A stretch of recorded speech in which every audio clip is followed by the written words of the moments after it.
Welcome back to my YouTube channel and welcome back for another vlog. For today's video guys, magbibigay lang po ako ng latest updates sa ating pinapagawang dream house or sa aking dream house. So ano na nga ba ang latest update sa aking dream house and ano na ba ang kanyang itsura ngayon and magkano na ba ang aking total na nagastos. So on my last vlog, nag-update ako sa aking dream house. Ang sinabi ko is meron ng sliding windows ang ating mga room sa second floor. So yun yung pinakang last na update ko. So ngayon mag-update po tayo, which is meron na pong tiles ang lahat ng room sa second floor, yung 4 rooms sa second floor, which is yung kwarto ko, yung kwarto ng kapatid kong babae, kwarto ng pamangkin ko at ang kwarto ng bunso kong kapatid na lalaki. And also meron na rin tiles yung ating hallway sa second floor and also yung terrace. So magkano nga ba yung nagastos ko sa pagpapakabit ng tiles sa buong second floor?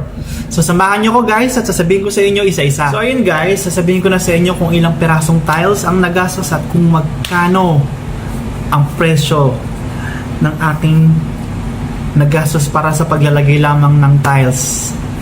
So guys, hindi pala talaga biro magpagawa ng bahay, especially kung gusto mo talagang maganda yung bahay mo, yung magiging look ng bahay mo talagang hindi pala talaga biro dahil sobrang magastos, as in ma-stress ka talaga sa gastos. So ayun guys, meron ako ditong kodigo. So ito yung sinend sa akin ng ate ko. Ito yung list kung ilang tiles, anong size ng tiles, magkano yung tiles, at yung total price na nagastos dun sa pagpapakagabit lamang ng tiles sa the whole second floor. So dun sa hallway sa second floor at saka dun sa 4 na kwarto, bali ang tiles na nilagay doon is 40 by 40 yung size. And ang price nung 40 by 40 na tiles, yung price niya is 60 pesos each. Alam ko natawaran lang nila to parang 80 pesos or 90 pesos, natawaran nila ng 60 pesos na lang kasi marami kaming bibilin. So yung ginamit o kung ilan yung pirasong ginamit na tiles para sa hallway at sa mga kwarto is 250 pieces na tiles ang nagastos, na yung size ng tiles is 40 by 40. So 40 by 40 sa 60 pesos. So 250 times 60 pesos. So ang total na nagastos doon is 15,000 pesos. Para lang yun guys sa hallway and sa 4 rooms ha. And then sa terrace ko sa second floor sa magiging kwarto ko, kailangan naman doon ng 20 pieces na tiles na ang size is same, which is 40 by 40 din. And yung price ng tiles na yon is 70 pesos ang piraso. So 27 times 70, 1,890 pesos yung nagastos para lang doon sa kakaprasong terrace ko guys ha, which is nag-consume siya ng 27 pieces na tiles. Then doon naman tayo sa banyo kasi pinagawa ko din yung banyo sa second floor. So yung tiles niya is from floor to ceiling. So yung ceiling nag-consume siya ng 91 pieces na tiles, which is ang size is 30 by 60. And yung price naman ng tiles na yon is 60 pesos per peraso. So yung 91 pieces times 60, ang total na nagastos para lang sa tiles sa ceiling ng banyo is 5,460 pesos. And also doon sa flooring ng banyo, although malit lang naman yung banyo ko, nagpamahalan kasi yung ceiling kasi nga gusto ko floor to ceiling na yung magiging tiles niya. So yung tiles naman sa floor, it consumed 30 pieces lang, and yung size ng tiles is 30 by 30. And ang presyo ng tiles is 30 pesos per piraso.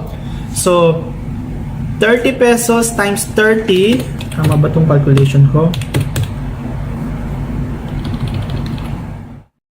So guys, correction, hindi pala 30 pieces ng tiles yung nag-consume sa flooring ng banyo, kundi 40 pieces. So 40 pieces times 30 is equals to 1,200 pesos. So yun yung total pieces ng tiles and price nung nagamit lang para dun sa maliit na flooring sa aming banyo. And then gumastos din kami sa Flexibond, which is 700 pesos, adhesive, which is 600 pesos. Actually meron pa nga isang expense na nakalimutan na kasi nawala yung resibo. So yung banyo din is pinaladyan ko na rin siya ng kisame. So meron na siyang kisame, which is gumamit doon ng stainless at saka hardplex. Parang 2 pieces lang ata ng hardplex or isang habang hardplex. And then yung stainless na parang pa-L, which is hindi ko rin alam kung magkano yung nagastos kasi nawala daw yung resibo.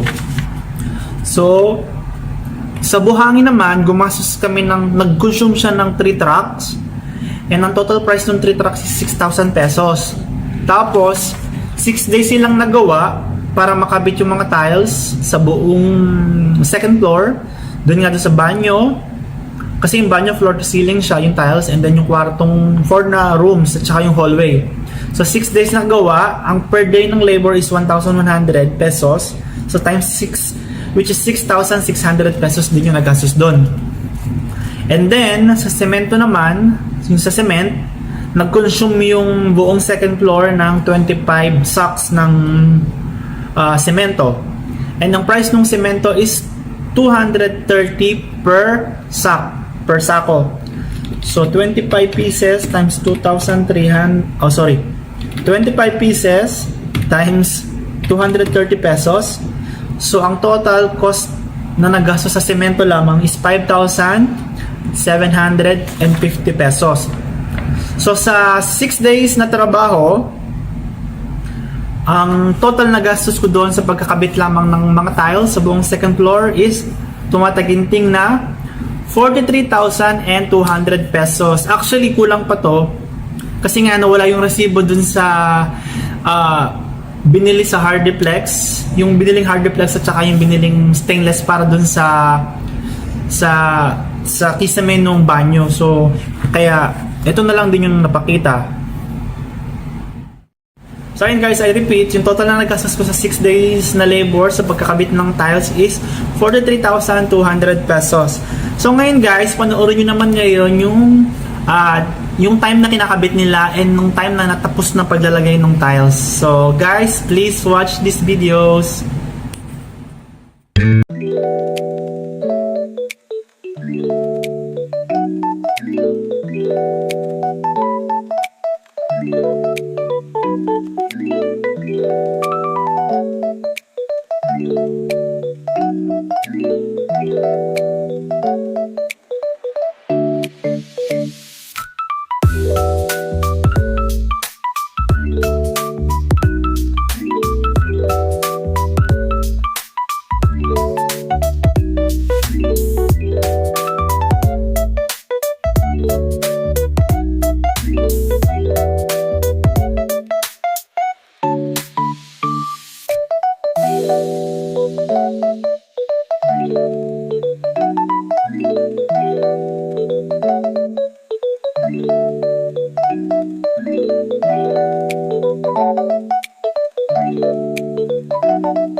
guys, sasabihin ko naman sa inyo kung magkano na talaga yung total na nagastos ko sa kabuuan. I mean, from the beginning na pag-start ako ng pagpapagawa ng construction ng dream house ko until today. So yung total na nagastos ko, all in all, is 785,000 pesos. Sorry, 785,600 pesos. So ayun yung total na nagastos ko ha. 785,600 pesos. So bali kulang na lang ng 214,400. Road to 1 million na yung expenses natin. Bri mo guys, no, nagsimula lang ako sa budget na 100,000 na naging 300,000, naging 500, 600. Ngayon yung total na nagastos ko na is 785,000 pesos and 600, which is kulang na lang ng 214,000 pesos para maging 1 million na. Oh my god, ganun ba ako kayaman? Saan pa ako kukuha ng 200,000? So guys, yun na yung total na nagastos ko. And ayun lamang guys, like what I'm always saying every time na ina-upload ko yung latest vlog ko para sa dream house ko is, hindi ko to in-upload guys para magyabang sa kahit sino man. So in-upload ko lang to para makapagbigay ng inspirasyon sa mga kapwa ko OFW dyan all over the world na someday nangangarap din na magkaroon ng kanilang dream house. So yun lang po talaga yung pinakang goal ko, and makapag-share na rin ng information kung magkano nga ba yung mga materials ngayon, kung magkano ba yung mga gastos mo kapag nagpagawa ka ng same size and same style ng dream house na pinapagawa ko. So yun lamang po for today's vlog guys, and I hope na nag-enjoy kayo, and if you did, please don't forget to give a thumbs up on this video, and huwag nyo na rin pong kalimutang i-like and i-share, and also mag-subscribe na rin po kayo guys, and please don't forget to click the notification bell para maging updated kayo guys whenever I uploaded a new video. So yun lamang po guys, and I hope to see you on the next vlog. Bye bye!